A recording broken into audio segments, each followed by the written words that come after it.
You would have a seat right over there. We'll let your dad sit right here. I appreciate you coming in.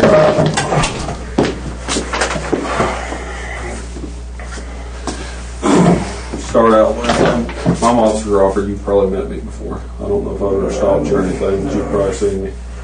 I've seen you around. Well, first of all, I'm going to start out reading you your rights. Okay. The door's unlocked. At any point you don't want to talk to me, you can get up and walk over here and we'll be done. Okay? You have the right to remain silent. Any statement you make can be used as evidence against you in court. You have the right to consult with a lawyer before answering any questions and the right to have your lawyer present during the questioning. If you cannot afford a lawyer, one will be appointed for you without cost to you prior to questioning if you so desire. If you wish to answer questions now without a lawyer present, you have the right to stop answering at any time. Okay? You understand all that? It says right here, it says, I have read or have read to me my constitutional rights and I fully understand them. If you understand them, I want you to sign right there and the date and the time.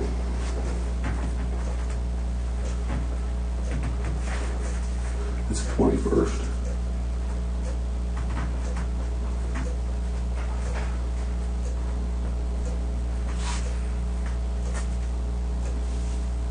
Okay. Next paragraph is if you want to talk to me. I hereby waive my rights and I'm willing to talk to you now. No promises or threats have been made to me and no pressure or force of any kind has been used against me. I've voluntarily waived my rights. This is if you want to talk to me. Instead of having a lawyer present? Yeah.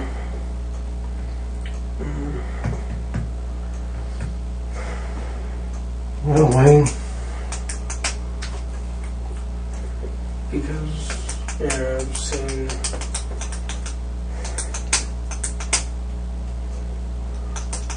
Yeah, I'd probably feel better with a lawyer.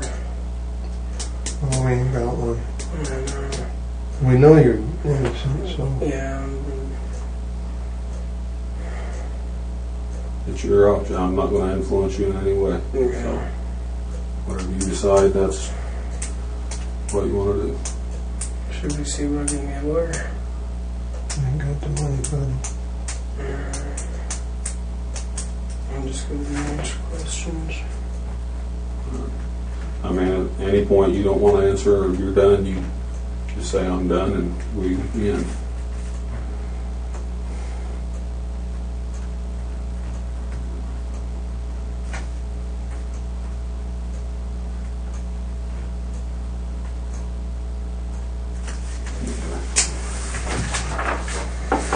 Well, I told you yesterday on the phone, the young lady's come up here and accused you of raping her. Okay. I'm just needing to get some information from you or hear your side of it or whatever you want to say to me. I don't know why, because, I mean, I dated her, because it all started out, I was over visiting with my brother over at the Blue House, and her and her mom were out there and we were talking. Well, finally one day I get a phone call. It's like, hey, Wayne, you want to help out my neighbor? I was like, yeah, sure. And I went over to talk to the neighbor and had to get up early, like on a Saturday or something like that, and go out to Springdale and help them with the car, help them find a car. And I went and test drove cars for them, helped them out. I had to drive one of them back from Springdale. And we drove, me and Kelsey rode in the car together and come back from Springdale, and her mom was like right behind us the entire time. So, I mean, she called me, she's like, hey, pull over to the gas station, car's overheating. We pulled over and, we sat there for a while, threw in some oil and got a few drinks and we took off down the road and we came back to town. And as soon as we got back, I started heading towards my car and they're like, hey, if you want to come back and hang out and watch some movies sometime, come on over. I was like, all right. So I just went home and went to sleep for a while because I got like 2 hours of sleep the night before. I was dead tired. So, I started going over there. Me and Kelsey started dating. And then all of a sudden, her mom's like, hey, I don't want you seeing my daughter anymore. I was like, all right, no problem, and I left it at that. I'm just like, all right, cool. And I just left. And I was like, all right. And I just kept, just keeping to myself, keeping to my friends. Then finally one day, Kelsey texts me. I'm like, okay, cool, that's cool. Hey, what's up, And, we sat there and texted every now and again. She'd call me.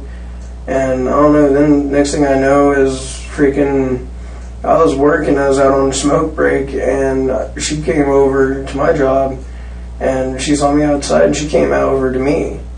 And she was all hugging up on me, and I was like, oh, hold up. What about, I was like, hey, dude, your mom said no contact, This ain't supposed to be happening, don't. And then I guess her mom saw her on me, and freaking, her mom left and came back later with a 12 gauge in her car.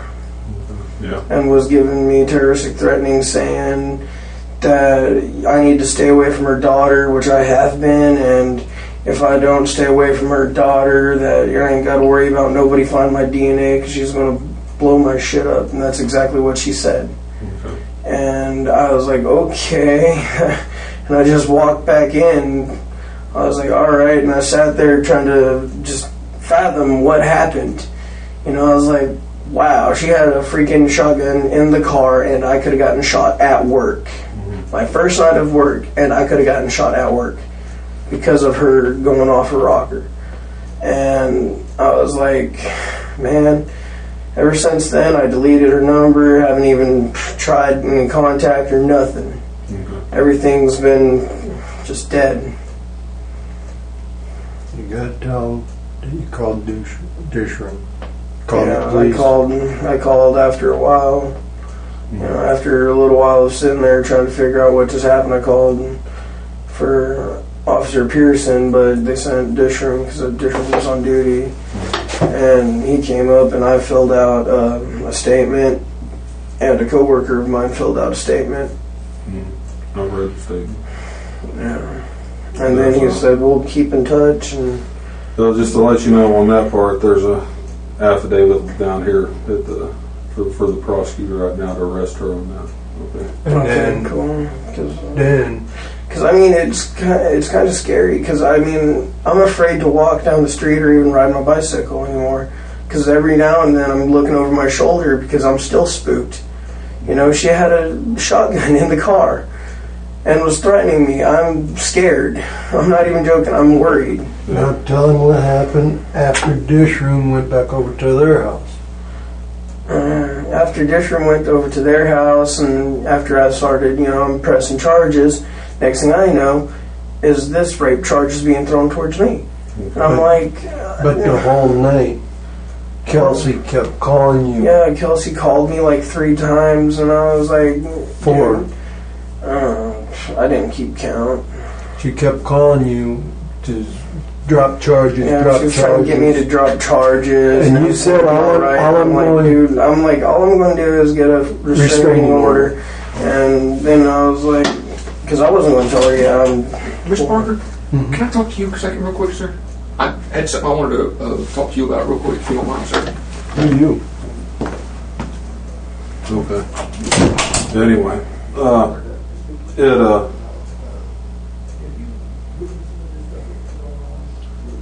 let me think here. At any point, you said you dated Kelsey. Yeah, for like a week. Okay. Like a week, if that. At any point, did you sleep with her? No.